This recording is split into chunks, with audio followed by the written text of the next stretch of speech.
নমস্কার। আমরা সবাই অভয়ার নৃশংস হত্যা এবং ধর্ষণের প্রতিবাদে যারা রাস্তায় নেমেছিলাম, প্রতিবাদ করেছিলাম, আমি তাদের উদ্দেশ্যে এটা বলছি। যারা সেটা করেনি তারা এটা না শুনলেও চলবে।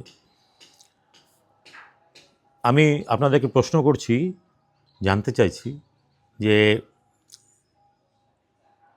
ইরানের একজন প্রতিবাদী যার নাম মাসা আমিনি গত 2022-এর 16 সেপ্টেম্বরে 16-17 এরকম সময়ে তাকে মাসা আমিনিকে হত্যা করা হলো, রাষ্ট্র হত্যা করলো। তো রাষ্ট্রের ষড়যন্ত্র মাসা আমিনির বিরুদ্ধে কেন, বা রাষ্ট্রই বা কেন, ইরান কেন মাসা আমিনিকের বিরুদ্ধে এত একটা কঠিন দণ্ড দিয়ে, এটা বুঝতে গেলে আপনাদের জানতে হবে যে নীতি পুলিশ ইরানের ব্যাপারটা কীরকম। এই সম্বন্ধে আমি আপনাদেরকে অনুরোধ করব, একজন লেখকের লেখা, যেটা আমাদের এখানকার সংবাদ মাধ্যম, অধিকাংশ সংবাদ মাধ্যম, সব পুরোটা বলবো না, এবং রাজনৈতিক দলগুলো এড়িয়ে যায়, শুধু তার ইউভাল নোহা হারারি তার লেখা Nexus, a brief history of information networks from the stone age to AI, এই বইটার মধ্যে বারংবার উল্লেখ করেছেন যে নীতি পুলিশ কীভাবে ইরানে কাজ করতো। যেমন ধরুন, এখানে গাড়ির চালান হয় না, অর্থাৎ আপনি একটা মানে লাইন, জেব্রা ক্রসিং সামান্য একটু ক্রস করে গেছেন, হঠাৎ কিছুক্ষণ পরে আপনার মোবাইলে পিং করে একটা মেসেজ আসলো, তারপর 500 টাকা বা 1000 টাকা জরিমানা হলো, সেটা আপনাকে অনলাইনে ভরতে হবে বা আদালত থেকে দিতে হবে। তো এরকম একটা নেটওয়ার্ক, যারা বলেন যে বিজ্ঞান ইহা সত্য কারণ ইহা বিজ্ঞান যদি অপপ্রয়োগ হয় সেটা কত মারাত্মক হতে পারে, তার উদাহরণ হচ্ছে গিয়ে ইরানিয়ান নীতি পুলিশের এই ডিজিটাল নেটওয়ার্ককে ব্যবহার করা।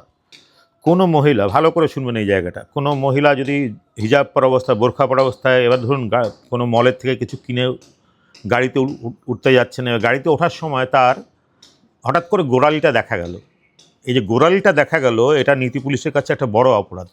সঙ্গে সঙ্গে তার মোবাইলে মেসেজ আসবে, তুমি প্রথম অফেন্স করেছো, তোমার গোড়ালি দেখা গেছে।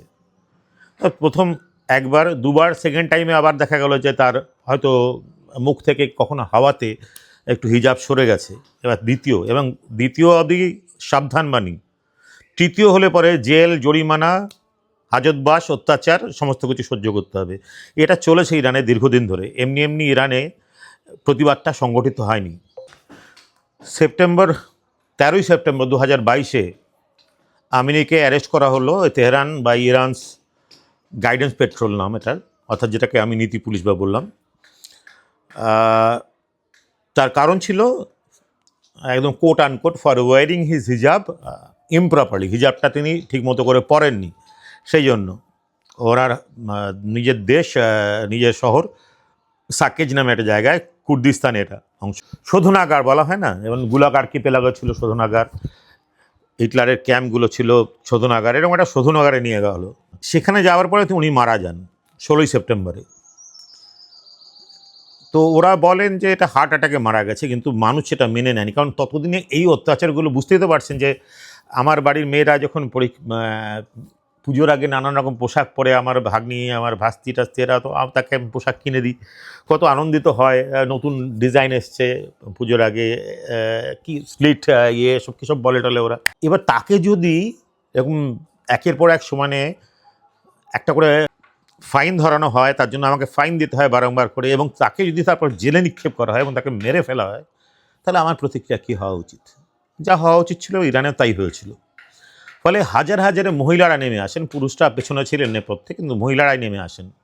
এই আন্দোলনটা এটা একটা ঐতিহাসিক আন্দোলনের রূপ নেয়। এই আন্দোলনের মূল বক্তব্য ছিল ওমেন, লাইফ, ফ্রিডম, 3টে শব্দ। নারীর থেকে জীবন, আর জীবন মানে হচ্ছে গিয়ে স্বাধীনতা। নারী, জীবন, স্বাধীনতা, এই 3টে লক্ষ্য নিয়ে হাজারে ইরানিয়ান মানুষেরা তারা নেমে আসেন রাজপথে এবং স্তব্ধ করে দেন রাজপথ। এবং এই মুভমেন্টে কিছুটা হলো পিছু হটতে বাধ্য হয় খামেনি সরকার, যে খামেনিকে কিছুদিন আগে যাকে বেহেশতে, তারপর কি হলো, তারপর যথারীতি টিয়ার গ্যাস, বন্দুক, গুলি, এগুলোর সঙ্গে অভয়ার আন্দোলনকারীরা পরিচিত আছেন, যারা চাকরি নিয়ে আন্দোলন করছেন এখানে, চাকরি চুরি যাওয়ার জন্য আন্দোলন করছেন, ডিএর জন্য আন্দোলন করছেন, তারা এগুলো সব কিছুর সঙ্গে পরিচিত আছেন। টিয়ার গ্যাস, বন্দুকের গুঁতো, লাঠিচার্জ, গুলিও চলেছে। ইসলামপুরে আপনারা জানেন, ইসলামপুরের কাছে গুলিও চলেছিল, সেখানে বাংলায় শিক্ষক চাওয়ার দাবিতে 2 জন শহীদ হয়েছিল। তো এইটাকে শাসক যেভাবে করে, দমন পীড়নের মাধ্যমে এটাকে বন্ধ করার চেষ্টা করা হলো এবং হাজারে হাজারে মহিলাদের তাদের জেলে নিক্ষেপ করা হলো এবং জেলে তাদের উপরে অমানসিক অত্যাচার, তার মধ্যে ধর্ষণ, যৌন নিপীড়ন সব কিছু আছে এবং মারাও গেলেন প্রচুর। সরকারি হিসেবেই ওদের ইরানিয়ান সরকারি হিসেবে 90-এর উপরে শহরে, 31টা প্রদেশ আছে ইরানে, সব 90-এর উপরে শহরে এটা চলেছিল। সরকারি রিপোর্ট অনুযায়ী 201 জন মারা গেছিলেন, 201। আর বেসরকারিভাবে এবং অন্যান্য হিউম্যান রাইটস অর্গানাইজেশন যারা আছেন, সংখ্যাটা অনেক বেশি। 18,000 অ্যারেস্টেড হয়েছিলেন রিপোর্টেড, 551 জন প্রোটেস্টার মারা গেছিলেন। 551।